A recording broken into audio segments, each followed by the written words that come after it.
Good morning, good afternoon, and good evening to all my friends around the globe. This is the experiment, the Dodgers Fast Pitch Edition. What a evening in Philly.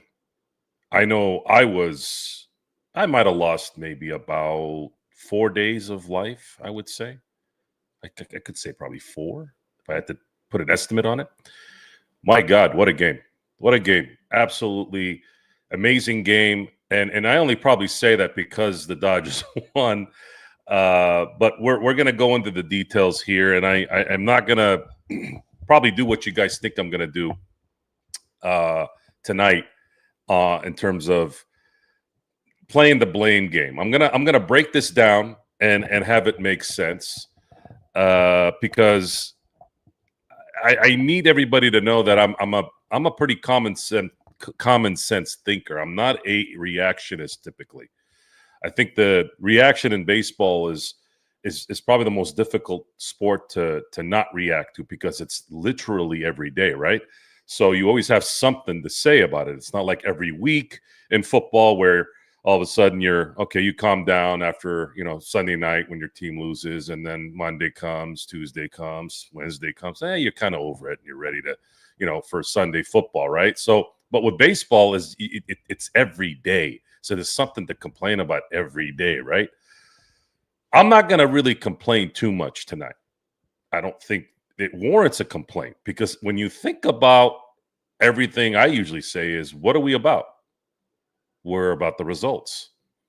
And when you win the first two games on the road in a series like this, and in my view, I might be wrong. In my view, the hardest team that the Dodgers will probably face through a playoff run here, should they go all the way. The reason why I say that has to do with the fact that it's a 5-game series. That plays a big part on why I said that. If they were playing the Brewers in a 5-game series, I probably would have said this is probably their hardest path to get to the World Series because 5-game series are very, very iffy. That no one knows that more than Dodger fans. 2019, 2015, both lost in 5 games. One to the Mets in 15, one to the Nationals in 19. They lost to the Padres in 4 games in 22. They got swept by the Diamondbacks in 2023. So the NLDS, in my view, is the biggest pain in the rear end. And even the ones that they did win, or I should say the ones that they did win before they won a championship, those, it took a lot out of them. The 2021 run, they had to go to a wild card game. They win that wild card game with a Chris Taylor walk-off. Then they have to go play San Francisco, with the only team that's won the division other than them in the last 13 seasons. Had to go there for 2 games in San Francisco, come back, play 2 games in LA, then finish it off in San Francisco in 5 in a very, very tight game. So just that damn series is a drain. So it's really nice to see. It's really, really nice to see. That's a good one too, Aaron. Yeah, they won those. I was kind of focusing on the ones that they lost. But to have struggled all year on the road and to finish the year off 5 out of 6 on the road and won 5 out of 6 on the road to finish the season to guarantee the division, right? Then you win both games at home against Cincinnati in the wild card game, which I think was great. And I said, let's get one out of Philly, right? And for me, my brain doesn't compute, okay, we're going to split here. I know that that's the smart way to do it, but my brain can't comprehend the loss. Oh, they'll lose game 2 or they'll lose game 1. I don't know. My brain just doesn't compute that. So to start the series, I'm just thinking, let's take game 1. Let's surprise them. And they did. Game 2, I had the same nerves a few hours before the game. It wasn't really so much when the game started. I had the same nerves like 2-3 hours before the game, like just thinking about it. I was like, why am I nervous like this? And then I was nervous the same way before today's game. It's like, okay.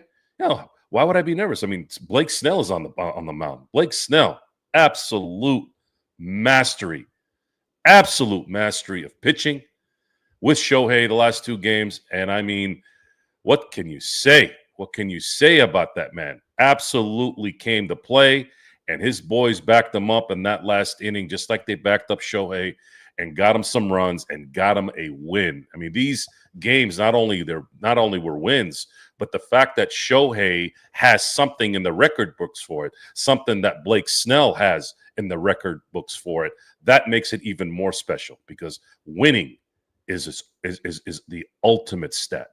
Seeing W next to Snell, W next to Ohtani, that just adds more to the fact that they won. It wouldn't have mattered either way, right? As long as they win, but it just adds more to the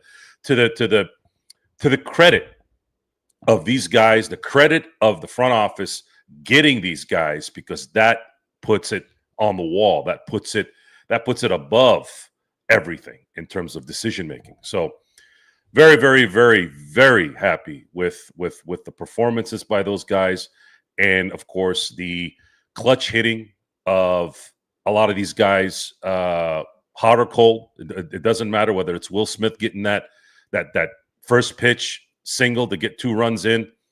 You had Ohtani, which ended up being the game-winning run.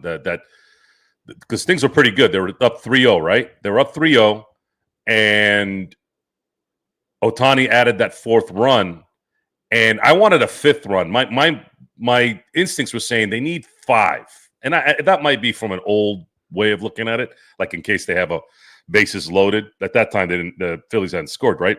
So I was thinking, I want 5. 5, that means even if it's bases loaded and Schwarber or Harper are at the plate, they can hit a grand slam. The Dodgers are still up. So, but they got 4, and I felt pretty comfortable at that point, especially when Sheehan came in the next inning and mowed down 1, 2, 3. Then he came into the next inning, and he allowed a couple hits and a run.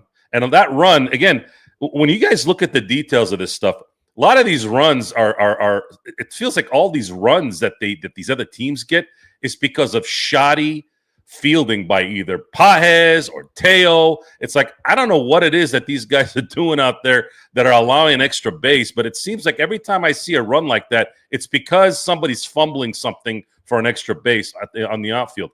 It reminds me of the Yankees last year. They can't seem to get those things on a consistent basis. But Sheehan still dealt. Sheehan still got out of that inning. And then the Dodgers had a chance to add some insurance. They didn't get any. I was hoping they could. Then they go into the 9th inning, 4-1. Now, during the game, I did not want Blake Triton to be in there. I did not want him. Didn't want him before, didn't want him during, and was upset after. But as things calmed down, as the game was over and things played out the way they played out, and I'm going to go into detail in the 9th inning as well, just to kind of recap kind of where my brain was that during that time, and I'll go back and forth with you guys as well in terms of dialoguing on that. Blake has struggled all year, whether it's injuries, whether it's location, whether it's no one's really gonna bite on any of his sweepers, whatever it is. He can't locate. He can't throw consistent strikes, and he hasn't had a put away pitch really all year. So Doc Roberts made a really bad call. Absolutely vintage Roberts call. And up 4-1, I would not have made that decision. If it was 5-1, I probably would have said, okay. Mind you, I'm trying to be honest here. When I saw Trinan in there, I did not want Trinan in there. I wanted Sheehan back in the 9th. and have Roki sitting waiting. That's what I wanted, because you had some really good righties that were coming up.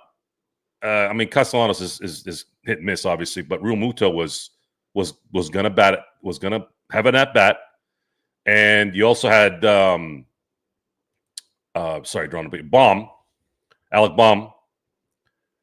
I'm like, dude, just let Sheehan go, and if he gets in trouble, send Roki out there. You're going to have a bunch of righties, anyways. If that's something that you want to do, you can get through those righties, and even if it's lefties, it doesn't matter. Either way, you would have had somebody in there that's got velocity and movement and velocity, and someone who's sort of already gotten a little bit of feel of what he's needed for this season. And Empire Jeff, my boy EJ, props. By the way, props to EJ. EJ and I were pretty much back and forth the entire game and dialoguing. And big ups to his family. His mother-in-law is sick. He's in the hospital right now. Supporting her. Pops to Jeff. Hope everything's okay. We're praying for you, brother, and your mom, your mother-in-law. But Jeff said something, and it made sense. He goes, we don't want to show Roki too much. This is not the 90s. This is not the early 2000s. Baseball's different now. That stuff does come in play. So I understood him on that. I understood him. I understood if that's indeed one of the things that the Dodgers were looking at initially. I totally understand it. But when you're going into a series like this is the Philadelphia Phillies. This is a team that's kind of whooped your ass all year. Playing in Philly is always a bad place to play. Even as a Steeler fan, the Steelers haven't beaten Philly since the 60s, since 1965. They have not beaten the Philadelphia Eagles, the Steelers, in Philadelphia since 1965. My dad was 9 years old. God rest his soul, right? So something about Philly, right? I remember old Veterans Stadium. It was basically concrete with green tape on top of it. That's how bad it was over there. So you go into this series, yes, you are thinking about the long haul because you have to. You have two other series that you have to pay attention to, and you're likely going to probably play the one seed in each of those series, seeing how everything's playing out right now. So you're looking at, for sure, you're going to be on the road for the next two series based off what we've seen already. So I understand that there is a little bit of trying to prepare for that, but I believe that the Philadelphia Phillies and the series was going to be the most stressful from my perspective because of their ability to pitch, and you saw that today. You even saw it in game one. And you get to that point where do you go all out? Because again, Luzardo pitched as good as you could pitch. And Mookie and Ohtani and Freeman they were a little bit better today. They weren't really that good yesterday or 2 days ago. But Philadelphia's kind of kept the splash stuff away from the top guys. And that's a scary thing. That's a scary thing. The fact that you haven't really had Ohtani, Mookie, and Freddie Freeman really unleash yet. What the hell's going to happen in game 3? What if they unleash? They unleash, it's probably going to be one of those 7-8 run games, right?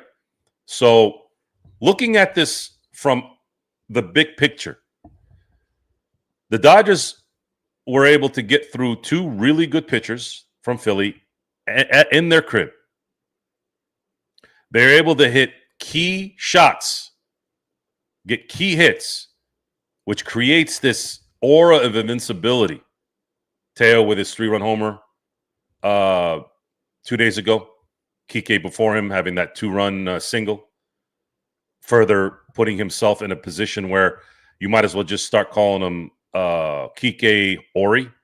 Just take that Hernandez and just put Ori underneath it, a.k.a. Ori. The reason why I don't want to take Hernandez off of it, because the Hernandez bros, again, did something tonight. You had that little blooper single that ended up being a single for Kike today. Hernandez doing what he did, doing what he does, right? So what do you get out of this in the end? Is it we're upset at how it ended a little bit, but it may have been a blessing in disguise, because it's pretty much clear right now, unless the game is 7-1, you're probably not going to see Blake Triton again the rest of the playoffs. And I don't think you're going to see Tanner Scott either the rest of the playoffs, unless it's a 7-1 game, something like that. High leverage, I think you're at the point now where Vesia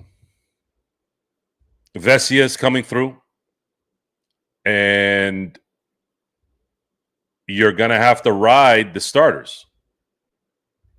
You're going to have to ride the starters in a year where the previous year you had to run with the bullpen. Unconventional run last year. I had never seen a run like that, not in my lifetime. Not sure if we'll ever see it again. Maybe we will, because of analytics and the way things are right now. But I never saw in my life the third and maybe fourth starters being a bullpen starter. Bullpen starters. I've never seen that. And they were able to win it all. And they were dominant. After they lost game 3 to San Diego, they were virtually unstoppable the rest of the way. They won the 2 games against San Diego. I look at the 6-game series against the Mets as a 6-game sweep. Those 2 games that the Mets won were, again, bullpen games in game 2. And then that second loss was actually a benefit for the Dodgers, because it gave the scheduling an extension for the World Series. Gave Freddie Freeman 3 extra days to prepare after they won game 6. And we all know what Freddie did in the World Series. So the Dodgers are going to have to win the World Series with their starters. It's just the way it's going to have to end. What I would like is for them to sweep the Phillies now, and then you can really limit the over exhaustion, the exhaustion of whatever you think the current setup is. Maybe you don't want Sheehan to pitch every game for a couple innings, or you don't want Roki to close every game, or you don't want, obviously you don't want Vesia in every game, right? Let's maybe the Dodgers can blow out the Phillies and you don't have to use Vesia. You can use the low leverage guys. Bring in Tanner Scott. I don't even know he's on the roster. I don't think he's on the roster for the NLDS. I totally forgot. But bring in whoever that can just close out a large lead, something large, not 3 runs. And then wait for the next inning, wait for the next run, and play with what you need to play with. But I mean, let's be real here, guys. The next 3 starters, it's Yamamoto, Glasnow, and Ohtani. I mean, I know baseball's a funky sport, but I just don't see the Phillies beating every one of those guys on their way to a division win. If I'm the Dodgers, I'm getting on that plane tonight, and I'm going, we are ending this on Wednesday. We end this on Wednesday. You absolutely put yourself in a position where you are now probably the favorite to win it all.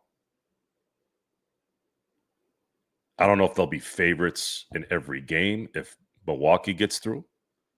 We still got to see what the Cubs do at home. I think Milwaukee's going to win the series, but you never know. And then after that, it's probably Toronto. I guess if Detroit had won game 2, I probably would have said, maybe there's something there, because I had picked Detroit beginning of the year to go to the World Series. And they may very well. They may go 5 games against Seattle and still, go into the ALCS and put a hurting on Toronto. I don't know. We'll have to wait and see how that plays out. But the Dodgers sweep this series, and now you're looking at a lot of rest for those guys that are going to have to pitch multiple innings, starters, multiple innings, so that this team can have a chance to win the title this year. So the Dodgers needed the bullpen to win it all last year. The Dodgers are going to need the starters to win it all this year.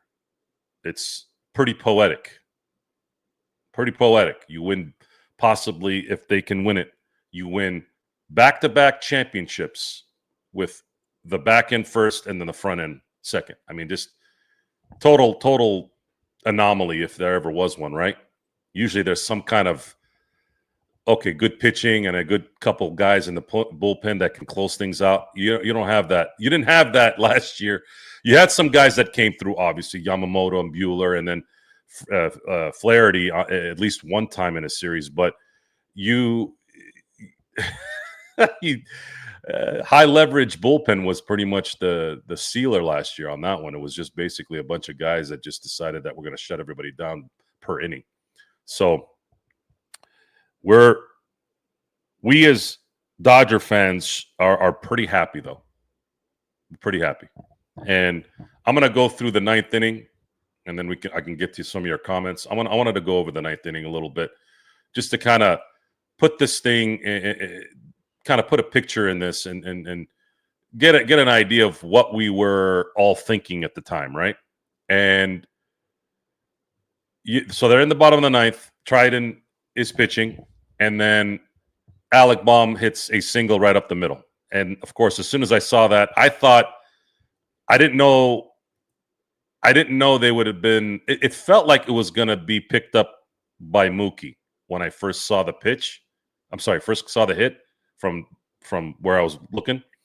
I thought, oh, good, it's ground up to Mookie, but Mookie was sitting on the left, way left at shortstop. So went through, and then my brain immediately went to, oh shit. Now you have Riamoto, who Blake almost had. He almost had him. He couldn't put him away, but he kept fouling the ball. And I'm like, all he needs to do is throw the perfect sweeper, and he'll get him to strike out. No such thing. He ended up doubling, and then you have second and third with no outs at that point. Now I'm really kind of going, geez, we still have to have Triton go through one more batter due to the 3-batter rule. So what's his nickname? Ground into double play, Castellanos. So I'm thinking to myself, at least strike this guy out. He's not always going to have the right moment for himself, right? He's pretty low leverage. And Blake didn't actually throw him a bad pitch.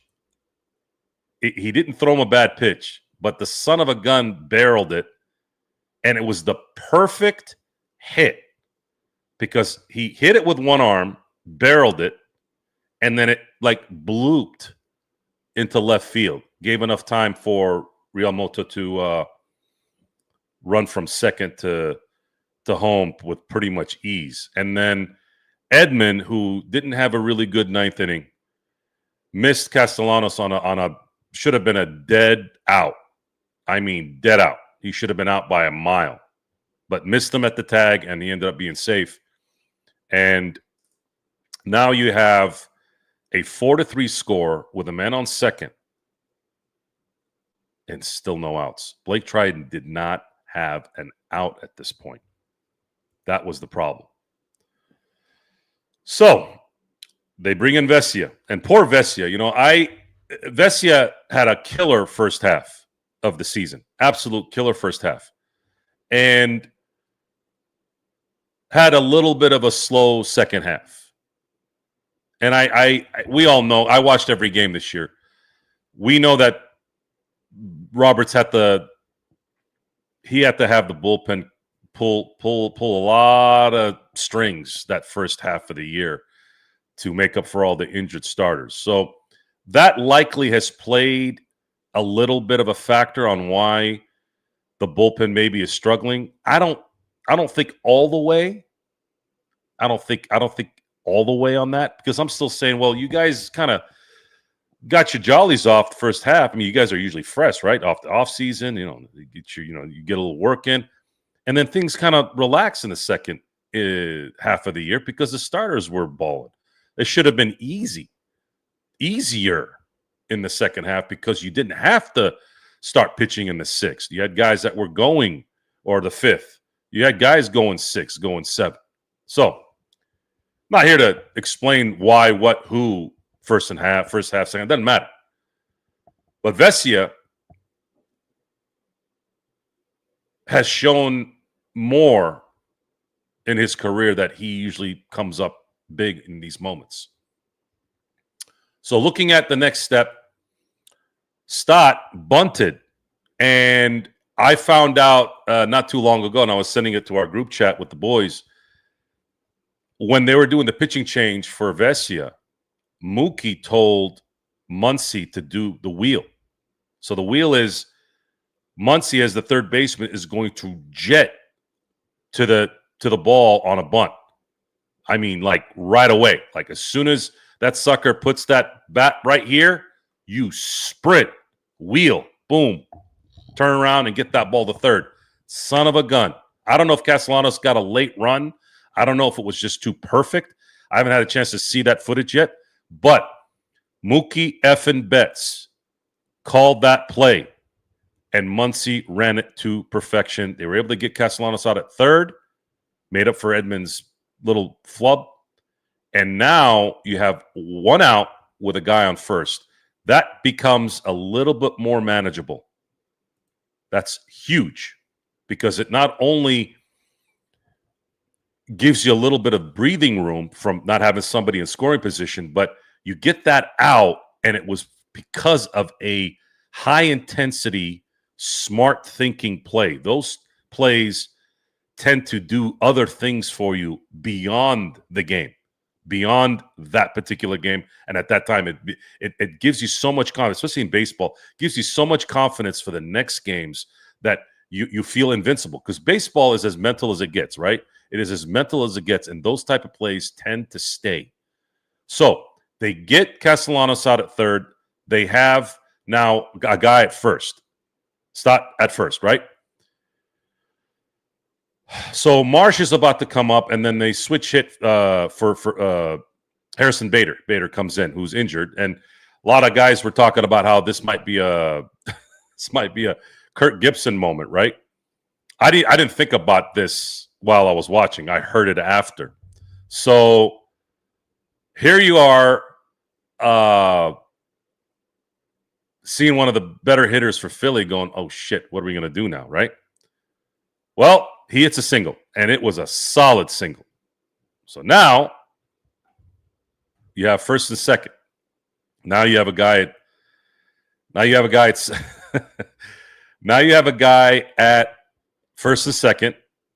And I don't know if I was worried, but I was like, dude, is this going to end already? I think that's kind of where I was at. Is this going to end already? I'm tired of this constant base hit crap. Can we just get a pop-up? Can we get a strikeout?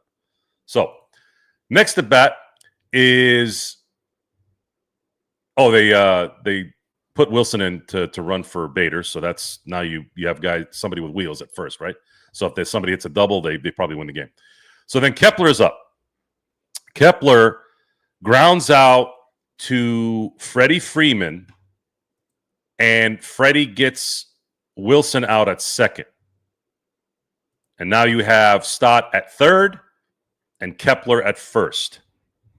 And then the current batting champion, which isn't much to say. I think wasn't he injured the last 3 weeks, and he won a batting title, batting 305. Anyways, low leverage Trey Turner is about to bat. And of course, as soon as Freeman gets that man at second out. We know there's 2 outs, man at first and third. I'm like, get Roki's butt in there. And 2 pitches later, low leverage Turner. And by the way, someone made a good point. If there wasn't so much velocity in that second pitch by Roki, it's very likely Trey gets ahead of that pitch and probably gets a single and ties the game. But because it came so quick and so fast, he was a little late, and he ended up hitting right into Tommy Tanks, who almost tanked the throw. And Freddie Freeman ended up saving him a little bit there. I don't know what's going on with Tommy Tanks, but I hope that he can bag this up a little bit and fix it from here on out.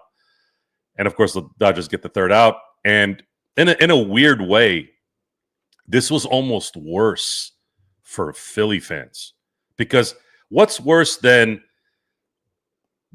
creating all this hope and then all of a sudden your hope gets dashed? Because they had no outs, and a man on second. And they had all the momentum. They were down 1 run. They were playing against a Dodger team that had lost more games in the ninth than I think any team in baseball. So they had to have been feeling pretty good. But it played out the way it played out. I was very upset with Dave Roberts, because it seems like every time I shade back into the Dave Roberts side, he does something like this. However, EJ said, EJ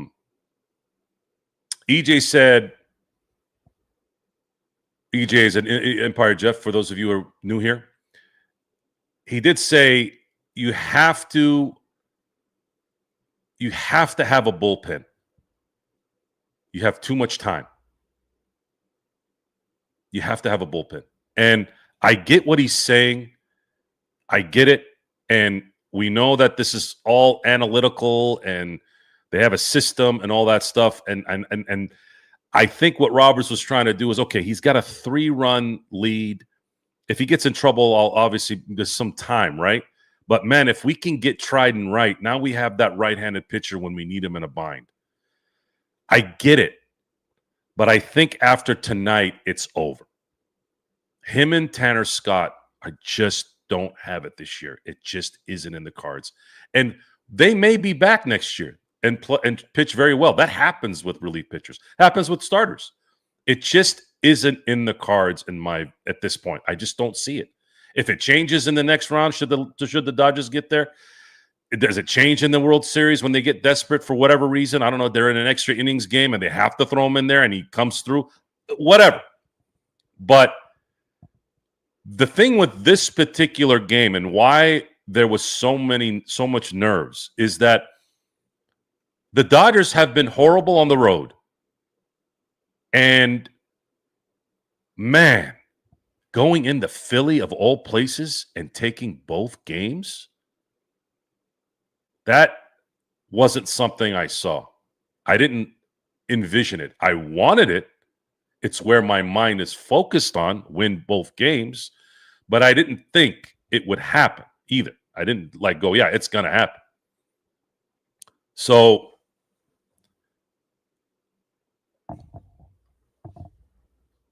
what was also great is you have Roki Sasaki, who is going to be a future phenom. And he's working in reverse in this situation. Remember Lincecum for the Giants? He helped come out the pen for the San Francisco Giants in the 2014 run. And I remember I attributed this because I have a lot of Giant fan friends, right? And I remember telling one of my buddies who's a huge Giants fan, I said, that right there, what Lincecum did for Bruce Bochy won them that World Series. Bumgarner was the star. He was the Oral Hershiser of that run for the Giants, clearly.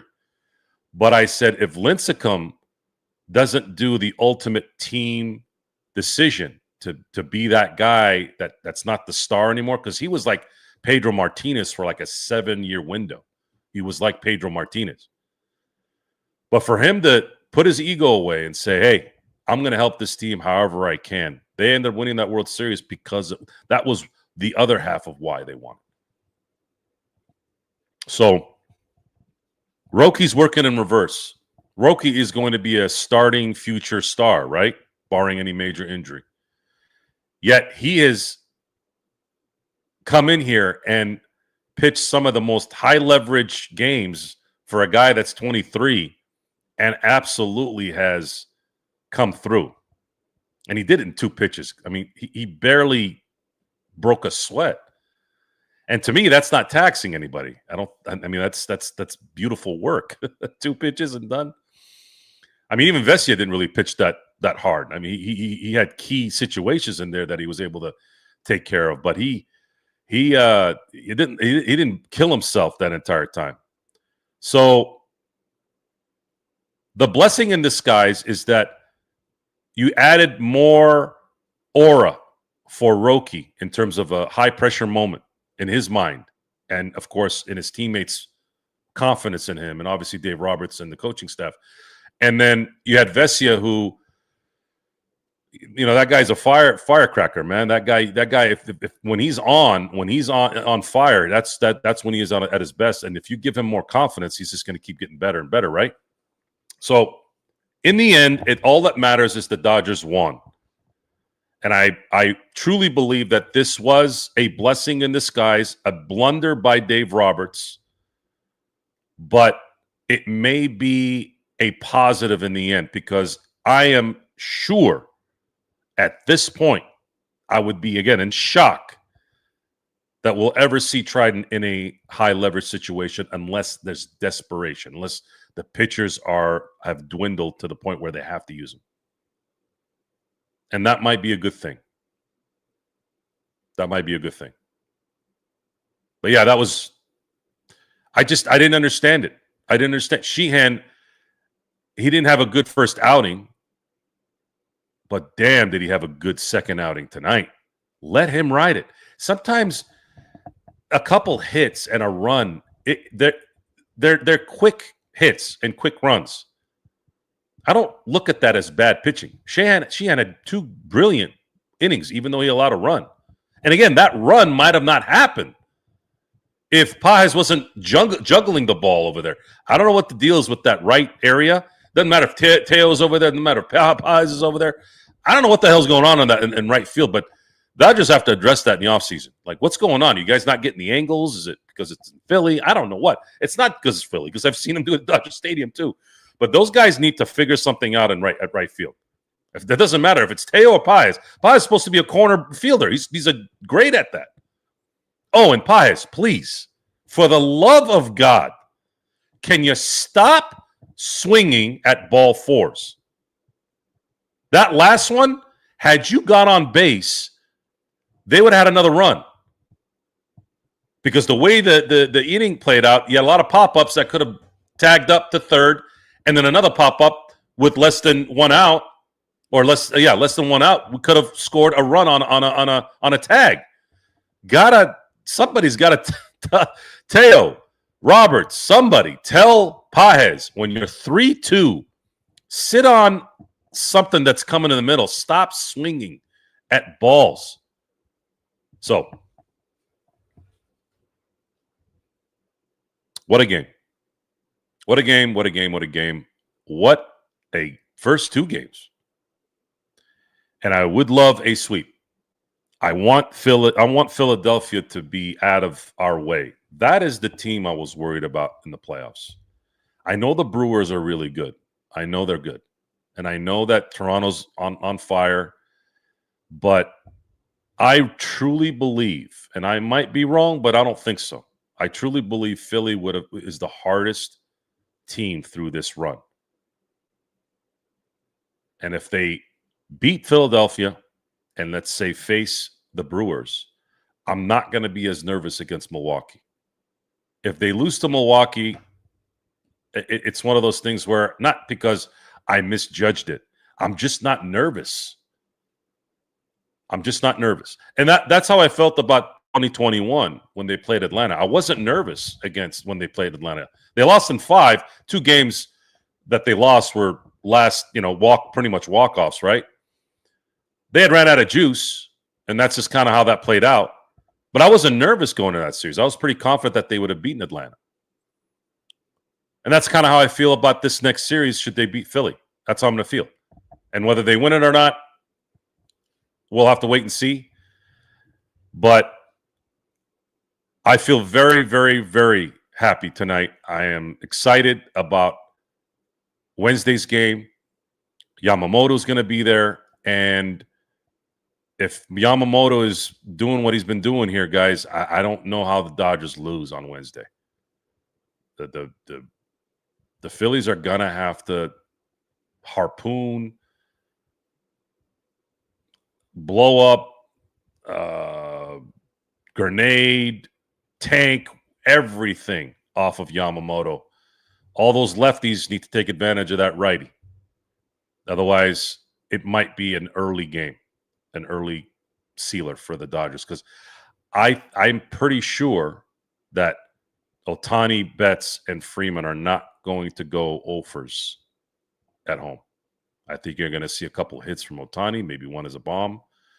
You're going to see a couple hits from Mookie, and I think you're going to see some stuff from Freddie as well. So be ready. I know I will. I'm very excited for Wednesday's game. So I'm going to get to some of your guys' comments here. I've been on for almost 45 minutes. This stuff goes by quick, doesn't it? Let's see what we got here. Craig, good evening, my friend. I'm sorry I haven't been on playback recently. I know you probably know this already, but the slight delay on my end is difficult to. It's difficult for me to watch and enjoy the game unless I'm watching on my phone, and I spend half the day on the damn phone because of work. And the last thing I want to do is stare at my phone for 3 hours. I'm sorry. So maybe in the next season, maybe they'll have some kind of catch up or something. I don't know what it was. There was the NBA games. They were always, except on TNT for some weird reason, but the NBA games were always the other way around. So it was easy for me to pause my TV, catch up to what is on playback, and then that's cool. That would be cool. But I can't do that with this one because the playback feed is ahead of my TV, and I can't be sitting there like this when I've been doing that all day. So I'm sorry about that, guys.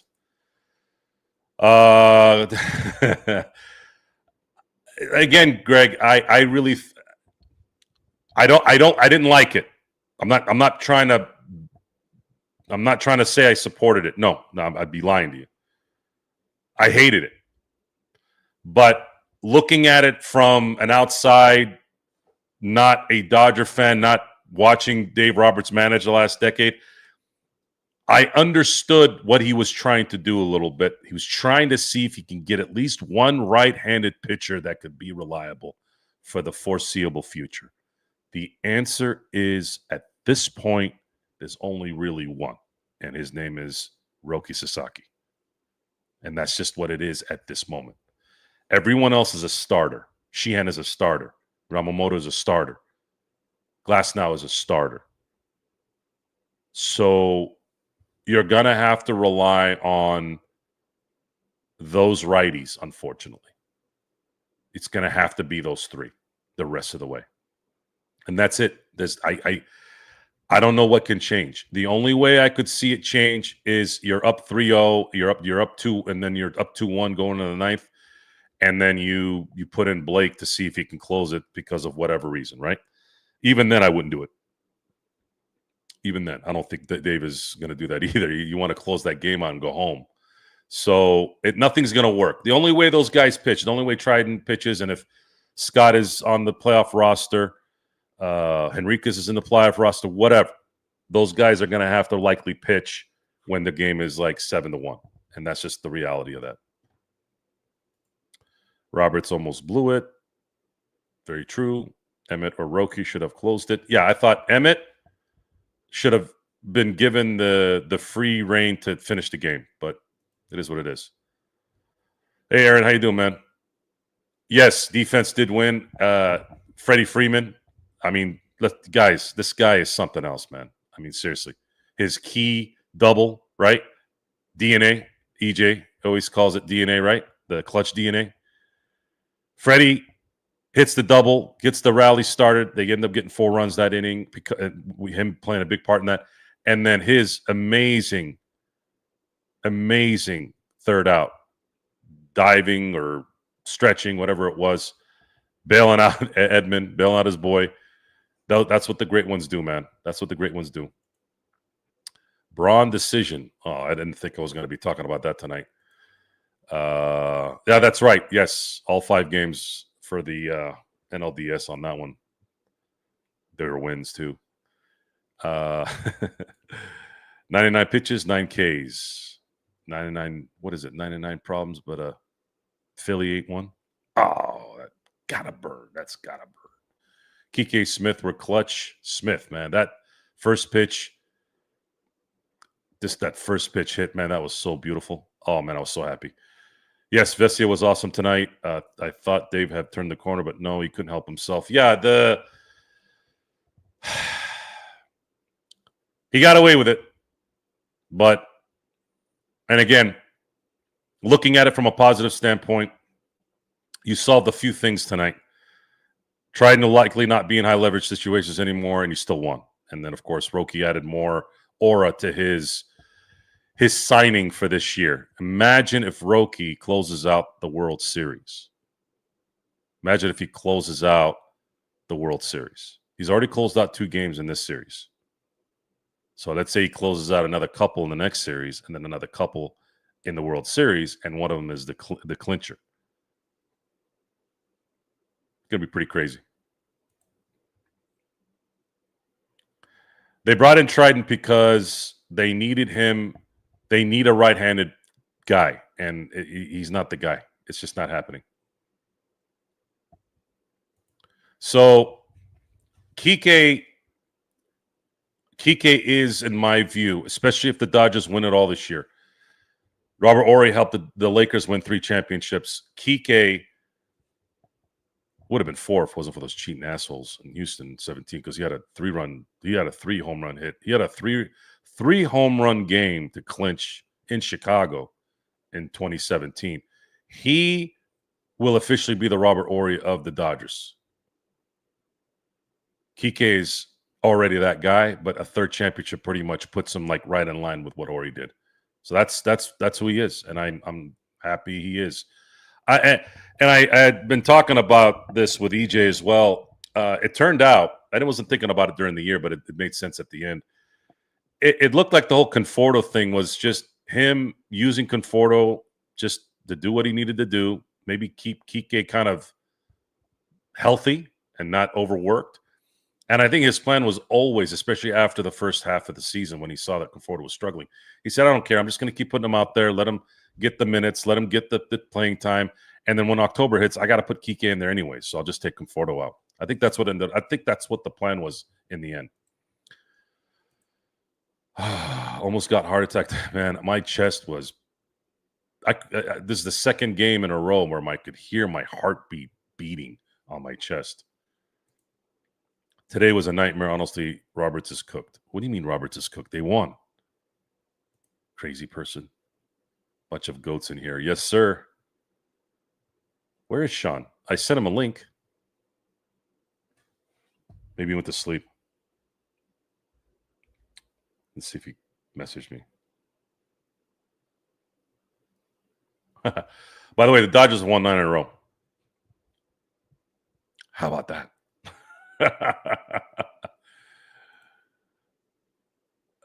What does this show have to do with LeBron? This is called the Dodgers Fast Pitch edition, not the Lakers. You're going to have LFB at 10 o'clock. Can you stick to the topic? Damn it.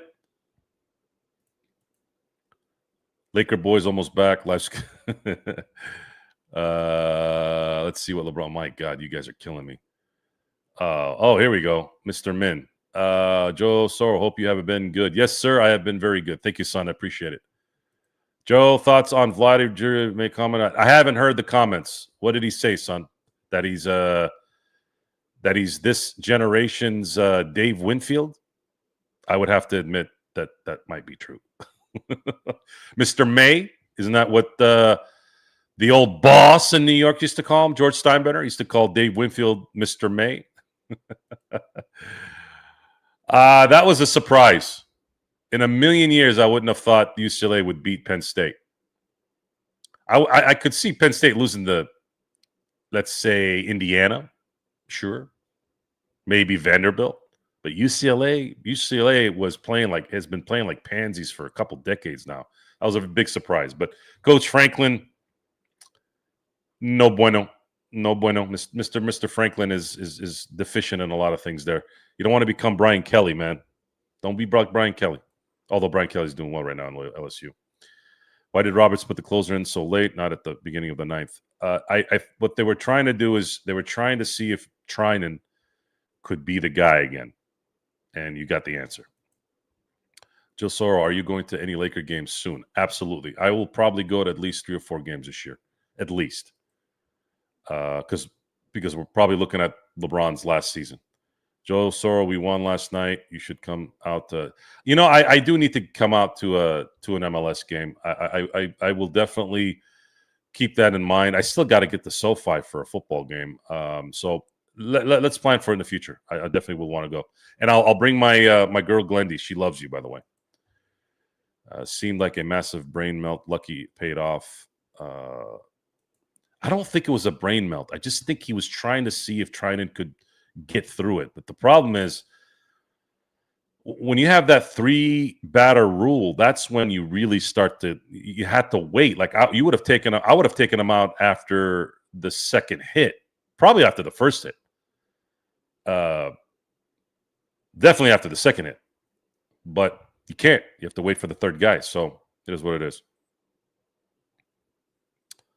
Son, you are an old and crap. He would rather watch me. Dodgers hot coming in the playoffs. Won 5 in a row. Then season now. Yeah, it's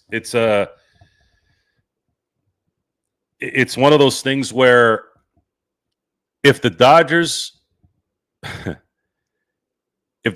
win 9 more games, it's very likely you'll probably not hear me complain again for a while, even next year. Even next year, even if they have blunders, bad decisions during the season, whatever. Roberts does what he does. Let this team win back-to-back titles. We know Shohei's going to win back-to-back MVPs. Would love to see him win a game in each series and maybe win a series MVP. And I would, if I had to pick an ending that would just be befitting of everything great of the Dodgers the last 13 seasons, I would love a 9th inning because they're likely going to play on the road. So that means, they're likely going to play the middle 3 games in LA. So if they win one of the first 2 games on the road in the World Series in Toronto, let's say, right? Let's say if it's Toronto.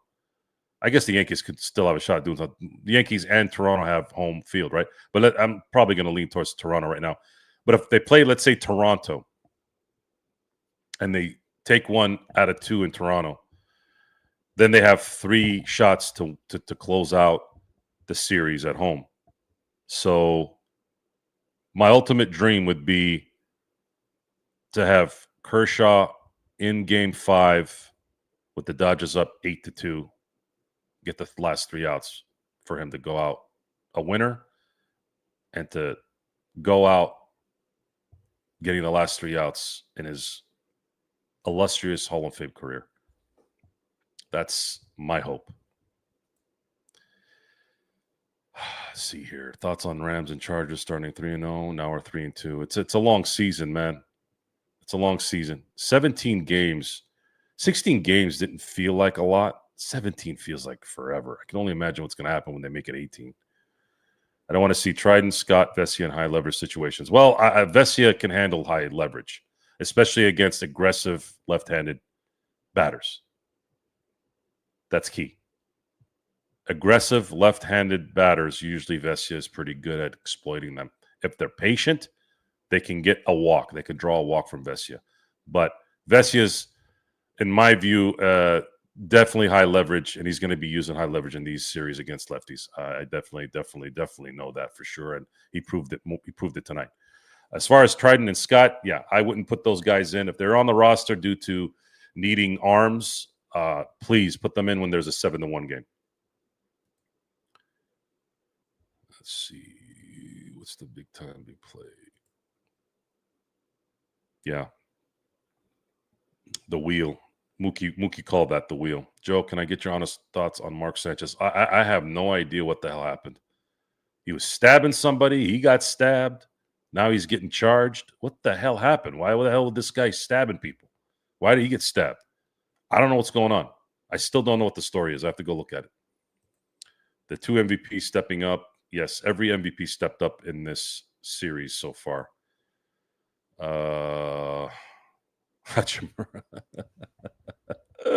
I'm sure Rui would be very, very happy to be in a group of guys like that to represent Japan. Let's see here. What else? Roki should have been in the beginning. Dave is a terrorist. What should have happened is Sheehan start the 9th. A lot of righties, right? There was a lot of righties. Go ahead and let him do his thing. If he started struggling, then throw Roki in there. I think Sheehan could have gotten at least one out. Trident didn't get shit out. Nothing. Everything was bad with him. Everything. Let Sheehan finish the game. Let him finish it. He's a starter. He can pitch 3 innings. Let him finish. Let him finish. Or at least let him get 1 out. Maybe 2. And then if something happens, then put Roki in there for the final out. You saw what happened.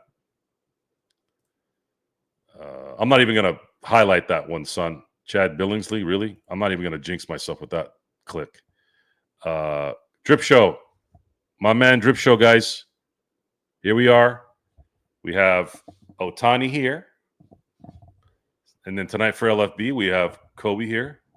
And then we have the Drip Show hat that looks like a Dodger hat without staring at it very long, which is a good thing. So props to Drip Show. Please see Drip Show on his Instagram, Drip Show. And his real name is Chris, the illustrator. And he illustrates very well. So I highly recommend you get his stuff because you will be very happy. I know I am. Joe, did you watch any college football games? Not in their entirety this weekend. Not in their entirety. I didn't get a chance to see Miami. I didn't get a chance to see the Alabama win. I didn't get a chance to see, obviously, the UCLA win. It was a very busy weekend, but I will catch up to it next week. Laker Dodger for life. I'm with you on that, bud. For life. Dave, bad decision. Roberts continues to prove us right. I wonder how the apologists will defend this. Well, the apologists, even his staunch supporters, did disagree with his pitching plans in the 9th. But we've tried to put a silver lining on this. In the end, they won. And I think in the end, it was a lesson learned. And it may have demoralized Philly even worse. The fact that they were this close to coming back and they still lost. So in a weird way, it might have helped in the end even more.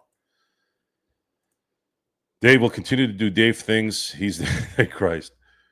Did himself. I can't argue against it. It's true. A load of confidence in Sheehan after getting Schwarber and Harper out. Yeah, Harper and Schwarber are struggling. They're really struggling bad. Hopefully they can do it for one more game so they can rest and maybe get better next year. Let's see. Son, Joe Sora, I was at the Dodger game last week. Did you see me? No, I didn't see you. We had different options, but in typical fashion, Dave goes with the worst option, wins over feelings. Yes. I can't argue against it, guys. You're right. You're right. You had the Bugatti ready to go, and Dave chose the Honda Civic. Honda Civics are pretty reliable. I think he chose more of the maybe Dodge Durango. Those I hear are not very good. That's what I heard. I don't know. Joe, so where are you going to be for Halloween? I'm going back and forth on whether I'm going to be Bane or Wolverine. But if I was going to be Bane, I'd have to shave my head, and I don't know if I want to do that. Let's see. Teoscar looks amazing on the slide in that photo. Yeah, and he was safe. Those assholes, I swear, you had that one shot where his toe hit the base before before the tag on the calf. It was clear. It shouldn't, and they didn't confirm it. Usually they confirm it, right? They didn't confirm it. They just said, "Oh well, we're gonna go with what the call was on the field." I'm like, it's right there. He for a millisecond, his toe hit the bag. Stupid. Thank you for the gift, Joe. Everyone hit the yes. Thank you, Drip Show. No, thank you for the gift. Thank you for the gifts that keep on giving, man.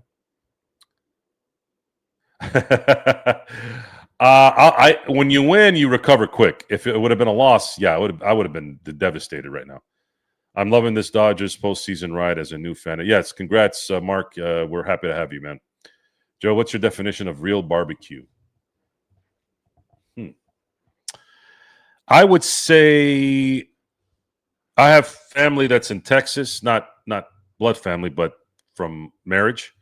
And there's some, what I hear, there's some really good, it's not even the restaurants, it's more the guys that do it in the backyard and stuff like that, where they have their special barbecue sauce with their way they cook the chicken and all that.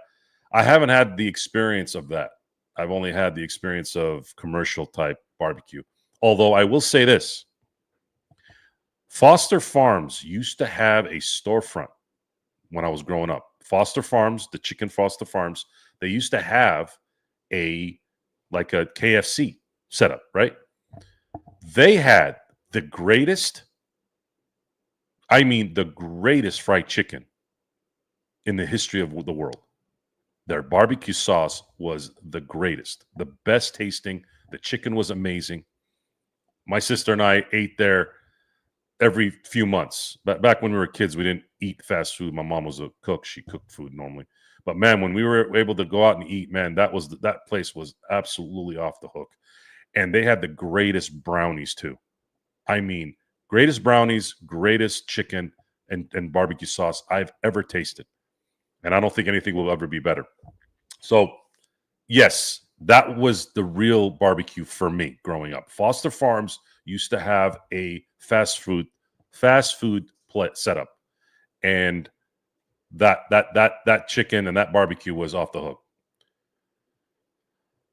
I don't believe you. Well, you better believe me, punk. Joe, would you rather have a drink either Bill Cosby or Diddy?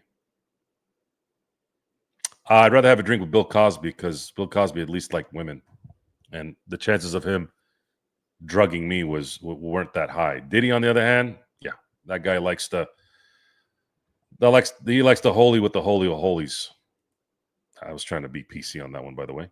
Are the Raiders trash or is just Geno Smith? Both. Raiders are trash. Their owner's trash. Pete Carroll is in over his head. I think he should have stayed retired. And Geno is just not good. Yamo pitching next game. Yes, sir. The Hernandez brothers be killing like Menendez. That's a good one. What about Hernandez? Can he close also?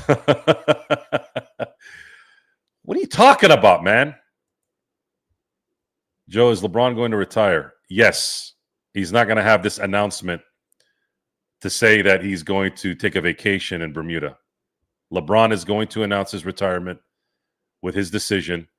We all know why, because LeBron needs the adulation. He needs the pampering and the gifts. You all know there's only one person that loves LeBron more than LeBron, and that's LeBron. That makes sense? There's only one person that loves LeBron more than LeBron. It's LeBron. Yeah, that's it. That makes sense. For me, anyways.